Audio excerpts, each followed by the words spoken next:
यह बात सत्य है कि कर्म फल से कोई नहीं बच पाया है। कर्म आपका दिखने में तो बुरा हो सकता है, परंतु अगर आपका उद्देश्य और आपकी नीयत सच्ची है तो फल भी आपको सच्चा और अच्छा ही मिलेगा। जिन कर्मों का फल वर्तमान में नहीं मिलता, उसे भोगने के लिए वह आत्मा नया शरीर धारण करती है और अपने नए जन्म में अपना फल भोगती है। इसे ही कहते हैं कर्म का सिद्धांत। बहुत समय पहले की बात है। एक राजा राज्य करता था। वह राजा एक दिन अपनी जन्मपत्री पढ़ रहा था।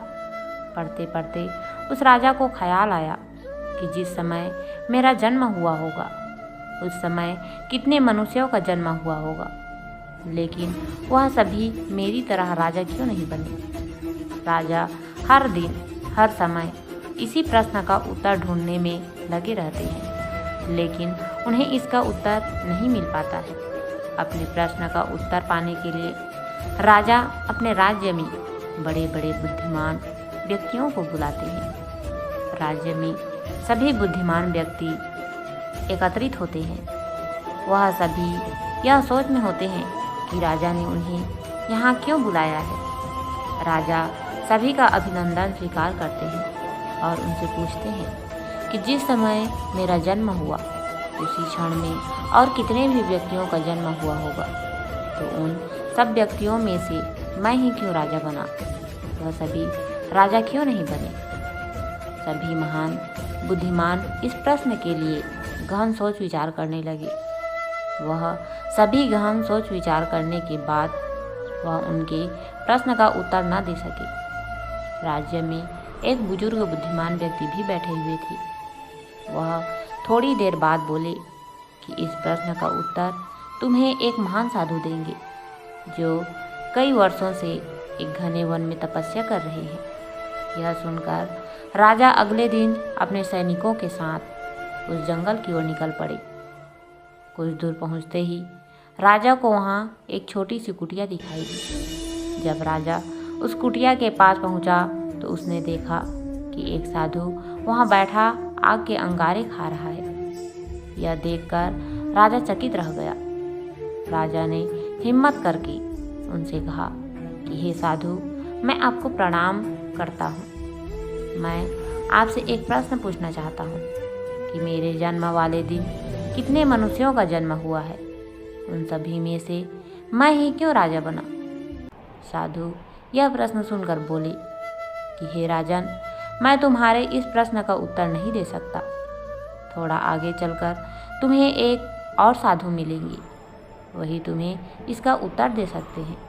यह सुनकर राजा दूसरे साधु की तलाश में आगे निकल पड़ा। थोड़ा आगे चलते ही राजा को साधु दिखाई देता है और वह साधु मिट्टी खा रहा होता है। यह देखकर राजा हैरान रह जाता है। फिर उस वक्त राजा हिम्मत करके अपना प्रश्न साधु से पूछता है। फिर साधु क्रोधित होकर बोलता है कि तुम जल्दी यहाँ से चले जाओ, मेरे पास तुम्हारे इस प्रश्न का उत्तर नहीं है।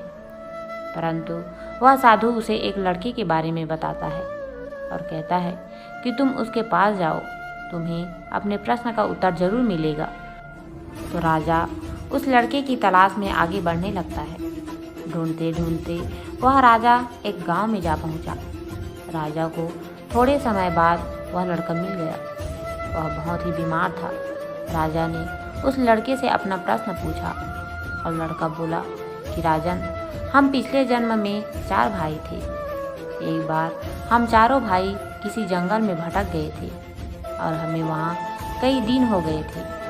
हमारे पास केवल जरा सा आटा पड़ा था और उसकी हमने रोटियां बना ली थी। जैसे ही हम वह खाने लगते हैं, हमारे पास एक बाबा आते हैं।